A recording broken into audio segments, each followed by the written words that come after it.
business in life is not to get ahead of others, but to get ahead of ourselves, to break our own records, to outstrip our yesterdays by our todays, and to do our work with more force than ever before. Those are the words of Stuart B. Johnson. The man seated next to me is one such man. He has made a life of exceeding his previous accomplishments and not resting on his laurels.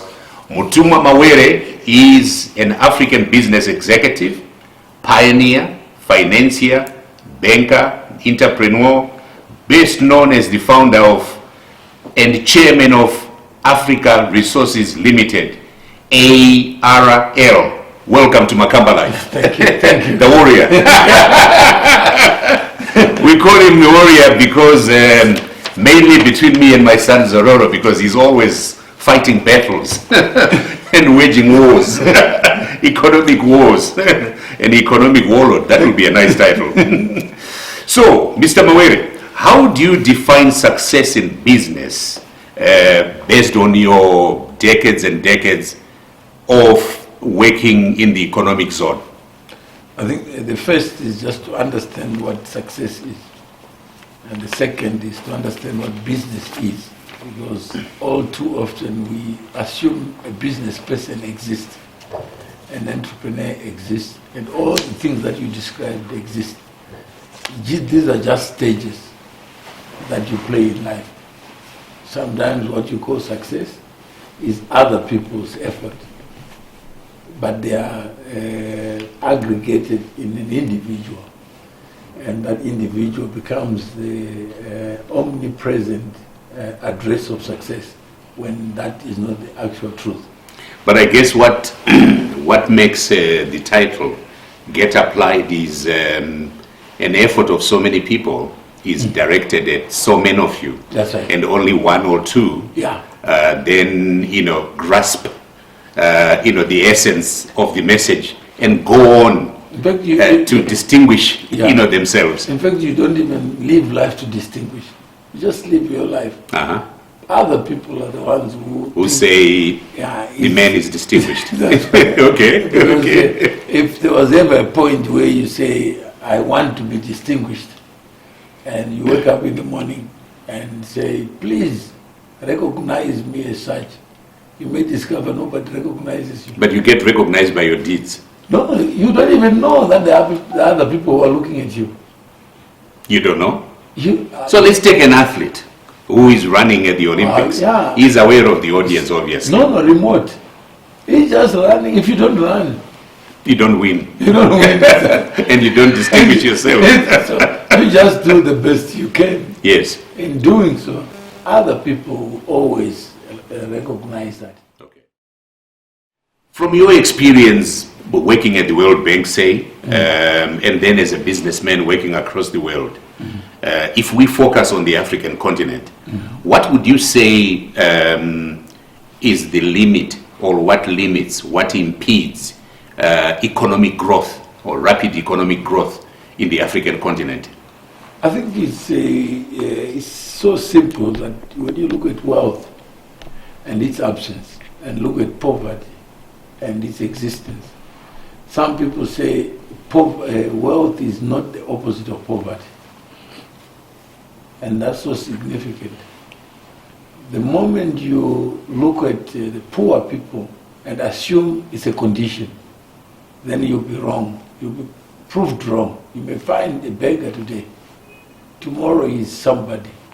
And you don't know what has happened in between. You may go to the same primary school, but 20 years later you are completely different people. So what then do we need for economic growth or for wealth creation? If wealth is the idea. What do we need? Yeah, it means we need the rule of law. We need constitutionalism. Because without the rule of law, imagine you've worked so hard and someone takes everything that you have stolen. Yes, it's happening every day. Yeah. And then they say, that's no more business. Who would work?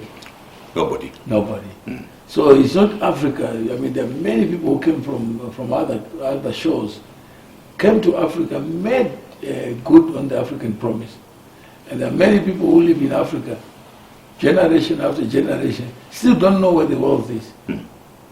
So how do you explain? People who want to go in the diaspora will say, I would rather wash dishes in England than look for minerals here. Or even use the new technologies to disrupt ways to make a living out of it. So constitutionality, governance, the rule of law, Respect for property.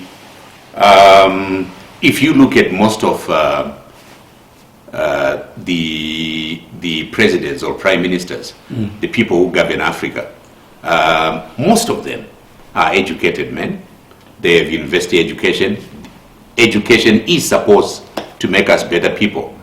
Where is the violation of rule and law? Where does that come from? Education has nothing to do with it. Because private, as you go up in the education stream, the beneficiary is you. Not any other person. So it improves your character, it improves your personality, and people respect you. And education informs you that legally, if you take away from those who possess their property or their goods and equipment, that's illegal. You're not supposed to do the it. educated are the ones who don't understand it. Yeah, but they are the ones who are educated to understand it. No, it's not. So where is the education? where is the mishmash? It's about values. The value system. Yeah, the values don't require you to be educated. Education is you pass, you memorize, sometimes you understand what you are learning. But in real life, you may use 5% of what you've learned in class. So our value system, that's where the problem is. That's still wanting in the room. Yeah, you could be educated but be a fool. You could also be educated but be illiterate. Just on the simple things, driving a car, and there is a puncture. You may have a PhD, but there is one way of removing the tire. You can't remove it by admiring it. But the value system, what would you attribute to the lack of appreciation of a value system that's at par with norms practiced elsewhere in the world? If you look at your watch, it doesn't come from heaven. So that's money in motion. What you're wearing is money. So if somebody says, can I borrow your watch? It's the same saying, can you be my banker? Because I can convert the same watch into cash. But how many people think, because it's a watch, I can take it and sell it on my behalf and collect the proceeds, not knowing that watch represents value. So when you create a system where you exchange value, then everybody is safe. I have these renowned schools of management like Harvard, Gibbs, Wharton. Are you saying they failed to realize this aspect of the value system in their curricula? They are a business model. So they sell something and you buy something. Where do we need to go to understand the value system? It's society now. It's this conversation that we are having that then clarify that wealth is unconsumed value. So what you remain in the bank and you're not converted into food. So when you go to a supermarket, it's called cash and carry. The cash is property. The carry is also property. So you exchange one property form with another. You have to pay. Yeah, you pay. So there lies in, according to your philosophy, the value system. The recognition that I need to pay. That's why before I can carry. Not pay. Pay is what you value for value. If there's no value, then there's nothing to pay for. And to carry. Yeah, and carrying is the exchange. Yeah, but you have to give up something at the point of sale. What is that thing that you give up? Is it cash or value? The value system, it's something that we are taught when we are growing up. And we are fortunate enough in our culture that there is always, someone, either a grandmother a grandfather, an aunt, and so on. So it doesn't necessarily have to be imparted by your parents. So as Africans, so have we failed to translate our value system, because we have a value system to commercial activity? Yeah, you imagine you hear someone says white monopoly capital. What would you think of that? I go to Pick and Pay, I pick, I pay. It's equal at the point of sale, because I can withdraw and return the goods to the shelf. But what is on the shelf is not goods, it's money. It's value. It's value in form of goods. And what you give up is value in form of what? Money. Money. That's all. If you make your profit and I go and have a constipation, that's my constipation. It's nothing to do with you. Why do you think then this has not been readily understood in the process of governance? Because people think I work for Makamba. Makamba is a value. So like we have a show right now, it's not for us. No, it's for the benefit of everybody out there. So I have to be the best editor I can be. I have to be the best photographer I can be. Because in the output, it is a combination. You can't break down a video and say, this is a portion for the interviewer and the interviewee. This is the portion for editor.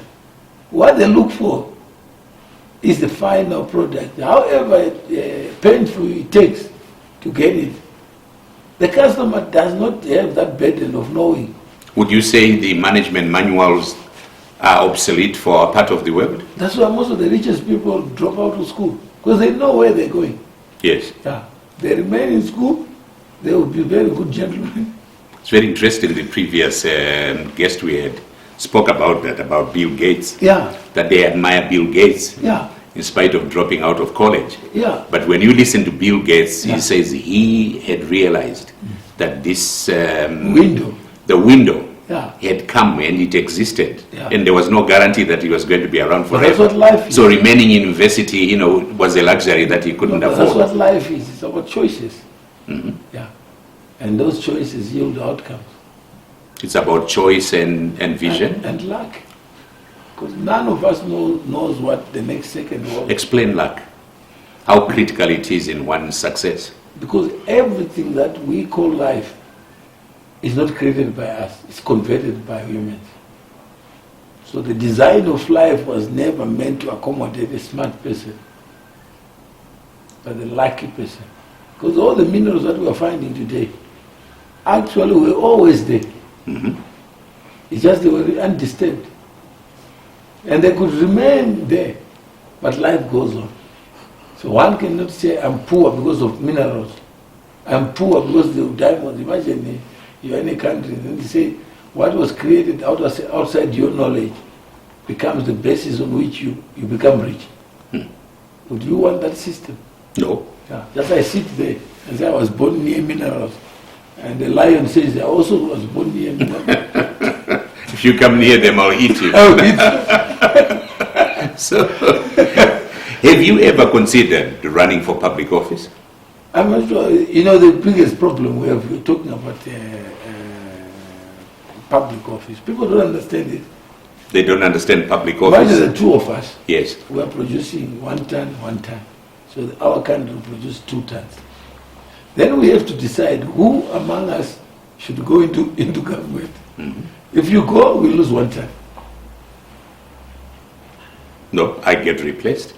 Or succeeded by somebody else. Not replacement. You are you. Once you are gone, 1 ton is gone. Yeah. Then you pray for another ton. And your prayer may not be answered. And while you're sitting in State House, people are praying for 1 ton. So the question still remains. Are you? No, but listening to you. Lose if election is not a smart system. So what is a smart system? No, it's like a beauty pageant. What would you advocate? No, I'm saying that government is not meant for the people who want to be in government. It's meant for the people who don't want to be in government. No, most people who are in government don't even know why they are there. So how do you then... You need education to tell them that when you look at the income statement, The first line is called sales revenue. And who pays that line? The consumer. The consumer. That's the government. Yeah. If you don't have customers, imagine your government is not paying tax. For you to pay tax, you must have income. Yes. Wouldn't you resign if you know that most people are unemployed? We must still go back. So listening to you, you are then the right person to be in government. No, because government means leadership. It means imparting with education. It means the right policies. It means upliftment of a It means none of the society. above. What does it mean? It means you collect someone's income, you call it yours, and you give out on the other hand, and say, I'm giving you out. So say, where did you get the money? I robbed somebody, and I insult the person who is paying. How many people who are in hospital, who are in education, who know where the money is coming from? What do you think?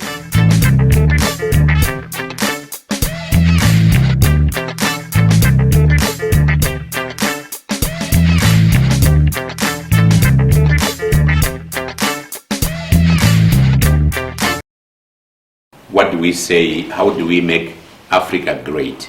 By values. Just understand what Donald Trump is saying in a simple manner. That for America to be great, it is the individuals who are great, not the government. So for So Africa he's a to be great, rebellious person. for Africa to be great, it has to be 1.2 billion people have to be great, marching forward with their own lives, not waiting for this monster in government, call him president. How do they march forward in the absence of governance? If I work hard, There are laws. no, I'm saying the laws, yes, but you can't control attitude. Attitude to work, to value creation. If you work hard, even as a sweeper, and you become the best sweeper, somebody will notice you. So there's no secret about it. If your attitude is wrong and you are forced to sweep, then it will show. But if you are sweeping because this is the station you are today, you never know what that will do to you. So it can move you forward. No government can give you the power to move that you don't have yourself. The selection of government, Officials, yeah. of the selection of officials, party officials would then become government officials. Yeah. In the various African But systems. you know what it takes? It just takes a white piece of paper and a box. Yes. So you put a pencil. Yes. Then after that, you expect that person to be smart. He doesn't even know you are voting for him. So according to you, how should the selection process be revisited? Take your most useless person and put him president. The country will do well. Why? Because it allows people to think. The moment you think for people, they always disappoint you. Because each one of us have the same completeness that those at the top have. But we think that when we are at the top, we can speak on behalf of the poor, as if they need a voice. So take seemingly the most useless person and make him or her leader. So you're unemployed. Can you, because we lose nothing by you being in the government. Yeah, just collecting tax, income from other people, and you call it income for government. And how does that person go about choosing his cabinet or her cabinet? You find the most useless of them. So, do you good. So if it's a cabinet of 33, find 33 useless people. Yeah. And say, let's just drink tea or watch movies like reggae. Then what happens after that? People will be working so hard thinking the emperor is working. Oh man. You're watching Makamba Live with the warrior, as we call him. Mutumwa Mawere. So you have a cabinet of 33 most useless people and the head of state who is even more useless. Yeah. Then you got a formula. And the parliament? Those people, those who have no interest at all. Are you anti-government? No. Are you anti-establishment? No, I'm saying that if you want something to happen in parliament, it is you who wants it. We the citizens. Yeah. Yeah, but we have people we have That selected. we elect them to represent us. That's why they're called representatives. Yes. You can't represent and you think. So representatives are not thinkers. You can't be the thinker. So the thinking has to come from us. Yeah, even the president, the thing has to come from you because you are the one who sweats.